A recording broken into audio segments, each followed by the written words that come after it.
Itu ruang podcastnya.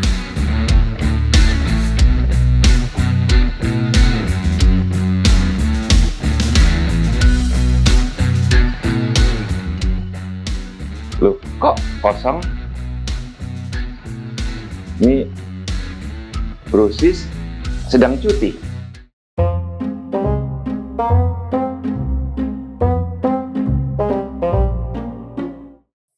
Waduh, ruangannya kosong ini.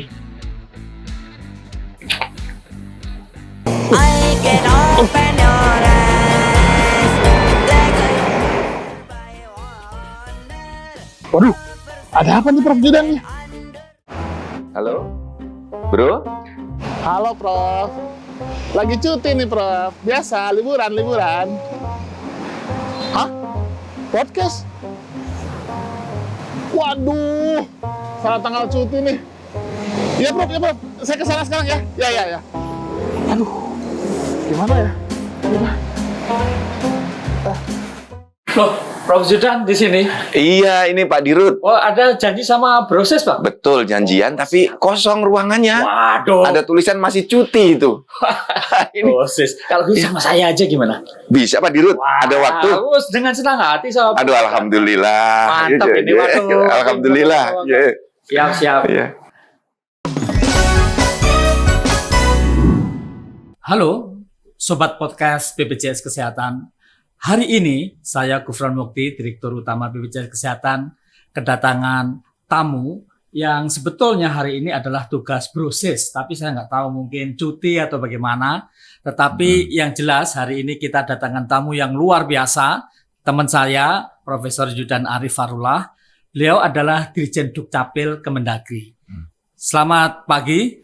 Selamat pagi Pak Dirut, alhamdulillah ini ketemu Pak Dirut langsung ini. Janjiannya dengan Brosis, Betul. malah ketemu Pak Dirut ini, waduh berkah luar biasa, ini rezeki ini bagi saya. Kami juga sudah kangen ini, sudah Iya. lama nggak ketemu Iya. Prof Judan. Saya janjian dengan Brosis, Iya. Pak Dirut, ada beberapa hal yang mau saya informasikan untuk sahabat podcast BPJS Kesehatan. Oh begitu, Ya, luar biasa kalau begitu. Itu informasi penting apa ya kalau boleh tahu? kan kita Ya. udah kerjasama dengan BPJS Kesehatan, Dukcapil dengan BPJS untuk bagaimana mengoptimalkan penggunaan NIK dalam layanan BPJS. Ini yang saya sebagai pemegang mandat dari negara terkait dengan NIK harus menginformasikan kepada sobat BPJS semuanya. Karena ini penting sekali, Pak Dirut. Betul sekali itu saya kira dengan NIK ini satu lompatan yang luar biasa. Bayangkan kalau setiap penduduk sudah teridentifikasi dan sudah punya nomor NIK, kemudian BPJS memanfaatkan dan didukung oleh Dukcapil, ini kan sesuatu yang luar biasa. Ya, itulah yang terus kita dorong, Pak Dirut. Pertama kan penduduk kita 272 juta, semuanya sudah punya NIK. Wah, Nah, itu kita mantap, jamin selamat. punya NIK dan by name by address. Wah, ini. Nah, ini memudahkan dalam semua pelayanan publik termasuk BPJS Kesehatan. Iya. Karena BPJS Kesehatan dalam data kami itu instansi, saya sebut pemerintah lah ya. Karena ini yang memberikan pelayanan kesehatan itu, walaupun berupa badan tersendiri, itu yang terbesar jumlah aksesnya. Waduh, Besar ya? sekali. Luar biasa kalau Nah, begitu. Oleh karena itu strategi sekali saya harus menyapa sahabat podcast di BPJS ini agar jangan salah. Misalnya salahnya begini Pak Dirut, memasukkan tidak sejumlah 16 digit. Oh. Memasukkan nick-nya hanya 15 digit. Wow. Nanti kami yang dianggap kok nick-nya tidak ketemu, Oh. dianggap belum punya nick. Padahal salah memasukkan. Padahal salah memasukkan. Ada juga yang 16 digit tetapi salah ketik. Wah. Biasanya 001 dia tulis 002. Salah kan angka 1, angka 2 berdekatan. Salah ketik buru-buru. Itu juga nggak ketemu. Maka kita minta ke sahabat podcast semua. Saat mau masukkan nick, lihat betul nick-nya. Oh, Harus benar. Itu kunci pertama. Betul-betul sangat setuju. Itu. Memang saya sebagai Dirut ini curious ya. Sejak dulu kalau tidak salah, Dukcapil itu sangat mendukung BPJS Kesehatan ya. Itu kira-kira latar belakangnya atau apa yang mendasari gitu, Pak Ini Dirjen? Saya juga terima kasih Pak Dirut. BPJS ini merupakan mitra generasi pertama dari Dukcapil. Era integrasi kan baru kita awali tahun 2013. Nah, BPJS Kesehatan itu yang pertama-tama institusi yang percaya dengan data Dukcapil. Oh, Waktu begitu. itu hanya 10 lembaga. Iya. Mengapa Kementerian Dalam Negeri memilih BPJS Kesehatan? Ya. Karena adalah pelayanan dasar. Ya. Pelayanan yang harus dirasakan oleh seluruh masyarakat. Oh. Jadi ini mitra strategis. Karena bagi Kementerian Dalam Negeri pelayanan kesehatan di pusat maupun di daerah itu harus berjalan dengan baik. Oh. Nah, salah satu kuncinya adalah who you are. Siapa yang dilayani harus tepat. Betul. Karena nanti ini basisnya adalah beririsan dengan perencanaan, penganggaran, sampai dengan implementasi di dalam pelayanan kesehatannya. Perencanaannya harus bagus, penganggarannya di Pemda, kan kita harus menuju universal health coverage. Semuanya harus tercover di dalam pelayanan kesehatan dengan biaya dari negara ataupun biaya lain yang dipersiapkan oleh itu berbagai mungkin institusi. Sebagai satu hal yang sangat mendorong tadi. Nah, kalau Pak Dirjen melihat mengenai peran BPJS kaitannya dengan katakanlah NIK tadi, itu mungkin bisa ditekankan lagi. Ya, jadi ini merupakan bagian integral untuk membangun tata kelola dan ekosistem penyelenggaraan pemerintahan yang efektif dan efisien, Pak Dirut. Mengapa saya garis bawahi efektif dan efisien? Agar target yang dilayani itu tepat. Kalau target yang dilayani tepat, perencanaannya harus disusun secara tepat. Kemudian penganggarannya harus juga tepat. Sehingga proses-proses pelayanan kesehatan ini bisa berjalan secara masif sampai ke pelosok-pelosok. Tidak hanya kecamatan, sampai ke pintu-pintu rumah kan. Nah, nanti pintu-pintu rumah itu baru kalau dokter belum bisa datang, suatu saat itu Prof, kalau data kita lengkap, itu dokter bisa visit dan gratis, itu luar biasa. Jadi istilahnya dokternya jemput bola datangi ke pasien dan itu gratis. Itu karena satu datanya impian yang luar biasa ke depan. Nanti kan masyarakat tinggal lapor, Pak dokter saya sakit nggak bisa jalan. Nah, dia hubungi, datanya tinggal masukkan NIK, sudah terdata, sudah ikut BPJS, dokternya jalan. Tidak harus dokter, misalnya ada petugas kesehatan, siapapun, itu gerakan itu akan mendorong Indonesia cepat tumbuh. Itu Pak Dirut. Jadi sekarang ini memang BPJS mencoba juga untuk membantu Kementerian Kesehatan dan juga melakukan promosi prevensi, screening, agar bisa masyarakat itu tercegah dari penyakit tidak jatuh sakit, seperti itu. Dan yang paling penting kan pencegahan itu. Jangan sampai sakit, sehingga semua biaya pengobatan itu bisa dicegah sejak dini agar tidak keluar kan gitu.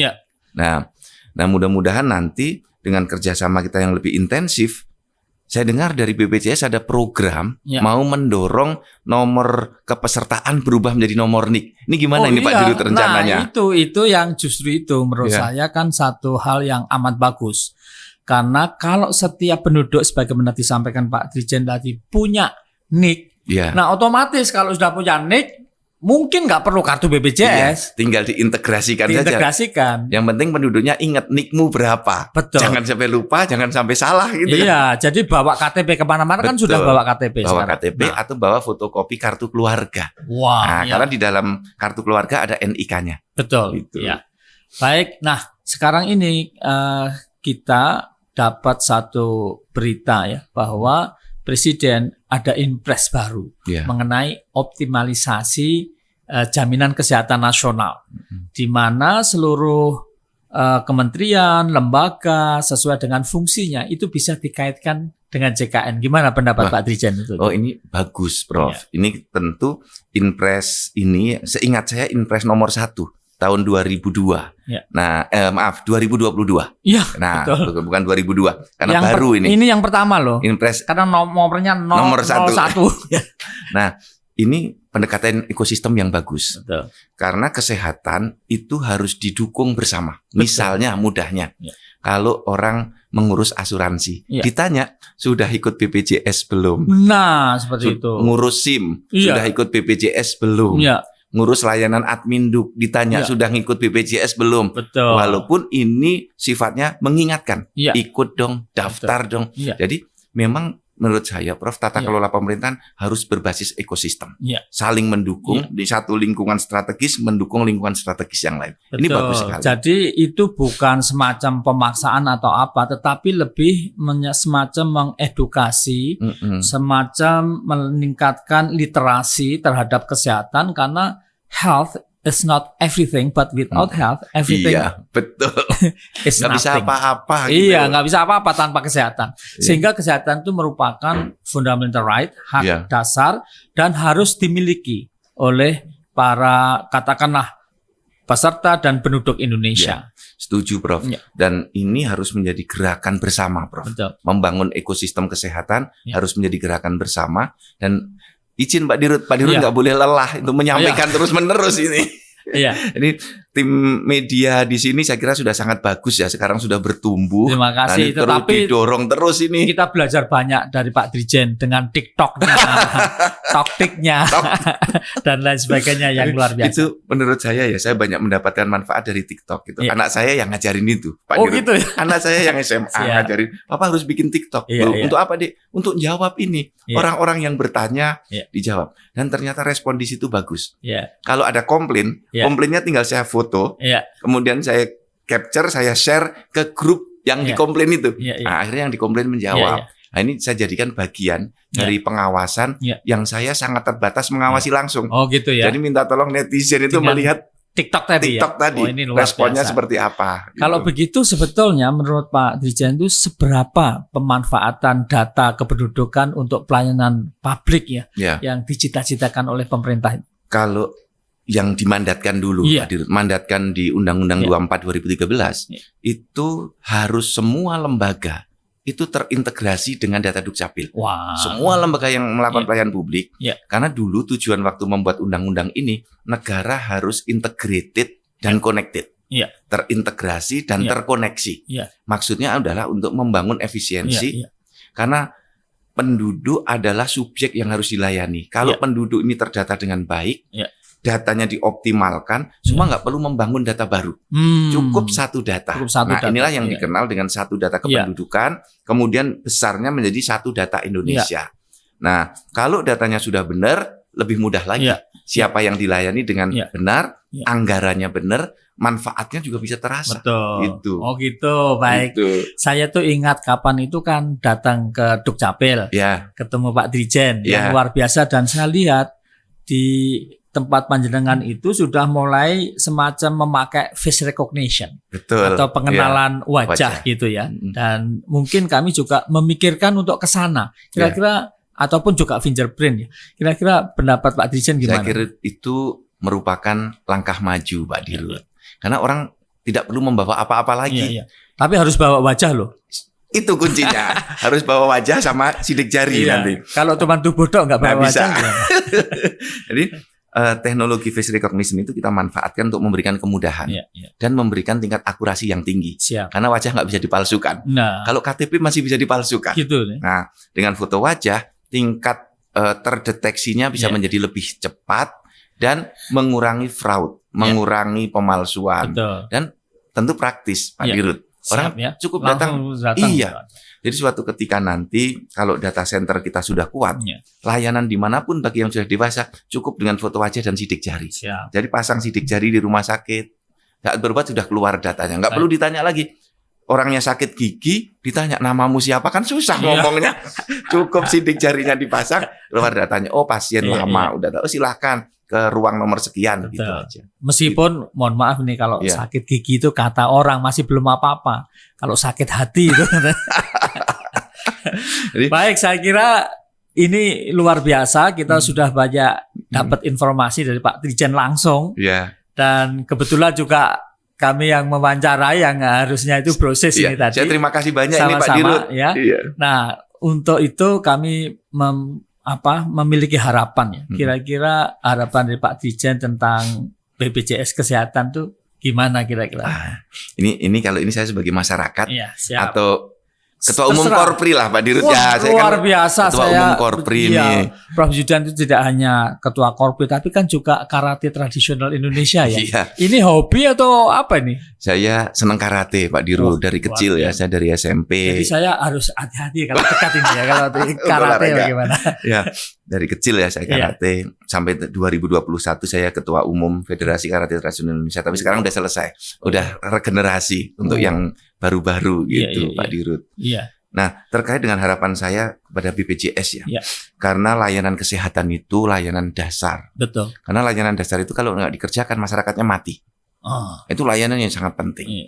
Jadi bagi masyarakat itu harus terus BPJS nggak boleh lelah, nggak boleh letih sampai ke pelosok-pelosok yang diharapkan oleh masyarakat itu mungkinkah suatu ketika nanti kalau di program di fasilitas dasar ya seperti puskesmas itu sudah berjalan bisa mulai jemput bola. Betul. Turun ke masyarakat menjadi gerakan dokter petugas kesehatan turun. Nah, termasuk untuk para ASN. Untuk para PNS dan PPPK, pegawai pemerintah dengan perjanjian kerja. Itu tingkat kualitas pelayanan kan sekarang terus membaik. Nah, itu terus bisa dipertahankan. Nah, syukur-syukur nanti di tiap kantor-kantor pemerintah yang besar, layanan kesehatannya lebih dekat lagi. Jadi di kantor besar yang pegawainya 6.000, 7.000 gitu dipasang satu unit layanan BPJS di situ. Siap, nah, ini harapan kita. Siap, gitu. Kami ingin mendekatkan pelayanan ke masyarakat. Kemudian yang sebagai dirjen Pak Dirut, nah integrasi data kita intensifkan. Siap. Termasuk nanti ini luar cyber biasa. security sistemnya kita tingkatkan lagi. Nah, itu penting sekali dan bagaimana sistem keamanan data itu bisa berlapis-lapis. Betul. Dan ekosistem keamanannya dibangun. Dan di BPJS memang sudah dalam proses kita kerjasama dengan berbagai macam pihak, kemudian Kominfo juga dengan BSSN dan berbagai pihak lah begitu. Nah untuk itu kalau boleh ini kami simpulkan dan kami merasa bangga dengan Prof. Zudan yang seorang profesor di bidang hukum yang luar biasa, masih muda sekali, 35 tahun waktu itu kan. Dulu muda. Iya. Dulu. Tapi sekarang masih tetap kelihatan awet muda.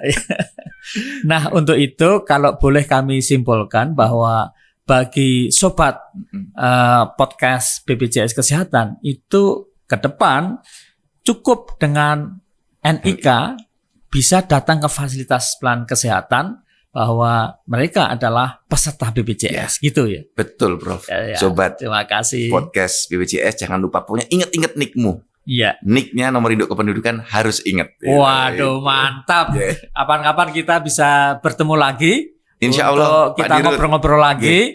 Dan ini kami terima kasih kepada sahabat podcast kalian. Kita sangat bangga, sangat bahagia pada pagi hari ini dijelaskan langsung oleh Dirjen Dukcapil Kemendagri kita, Prof. Zudan yang luar biasa. Nah, jangan lupa sahabat podcast kalian untuk selalu menjaga protokol kesehatan, yaitu dengan menerapkan 5M, memakai masker, mencuci tangan dengan sabun, menjaga jarak, dan juga menghindari kerumunan serta mengurangi mobilitas. Tetap sehat dan see you next time. Terima kasih, Prof. Ya, terima kasih. Pak Dirut, terima kasih. Sama-sama.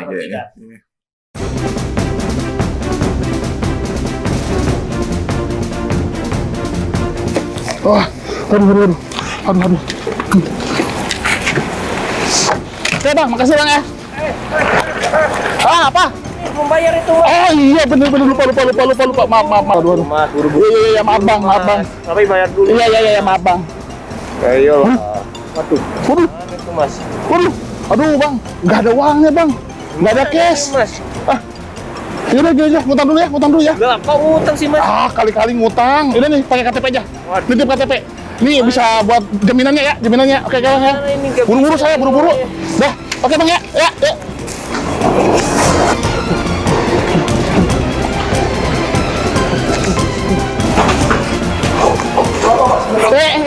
Ya. Oke. Ya, makasih Pak ya. Lah kok lift di pintu? Liftnya mana ya? Oh iya Pak, makasih Pak. Oh ini. Aduh, kok lama sih? Oh, lupa ya, belum pencet. Ayo.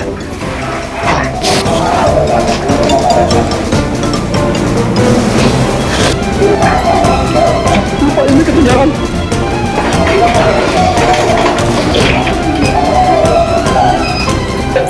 Aduh, harusnya itu cutinya kan minggu depan ya. Sekarang itu kan sama Prof. Zudan podcast.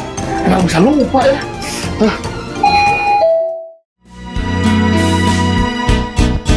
Mengapa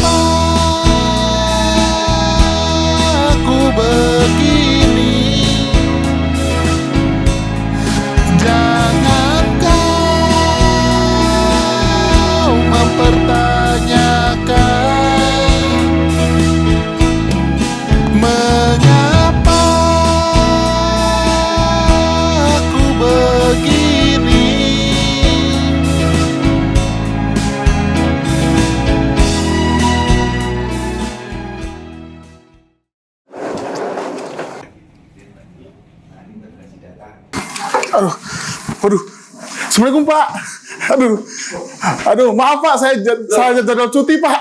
Loh, ini gimana? Aduh, saya kira saya cutinya sekarang Pak. Ternyata ada jadwal sama Pak Zudan Pak. Aduh.